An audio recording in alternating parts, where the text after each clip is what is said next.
Ошондо Кудай Мусага мындай деди: "Мен Теңирмин. Мен Ибрайымга, Исхакка жана Жакыпка кудуреттүү Кудай деген ысым менен келгенмин, бирок аларга Теңир деген ысымым менен ачылган эмесмин. Өздөрү келгин катары жашап жатышкан Канаан жерин берем деп мен алар менен келишим түзгөм. Мен мисирликтердин эзүүсү астында кыйналган Исраил уулдарынын онтогонун угуп, өзүмдүн келишимимди эстедим.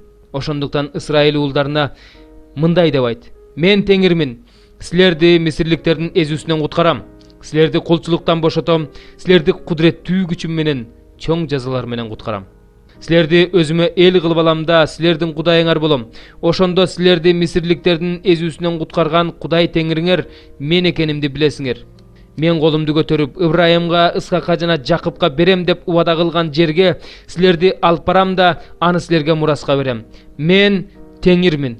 Муса муну Исраил уулдарына айтып берди. Бирок алар жүрөк заада болуп калышкандыктан, жумуштун оордугунан Мусага кулак салышкан жок. Ошондо Теңир Мусага мындай деди: "Мисир падышасы фараонго кирип айт, ал Исраил уулдарын өз жеринен кое берсин." Муса Теңирдин алдында мындай деди: "Мени Исраил уулдары укпай жатышса, фараон кантип уксун? Мен болсо сөзгө жокмун." Бирок Теңир Муса менен Ааронго сүйлөдү.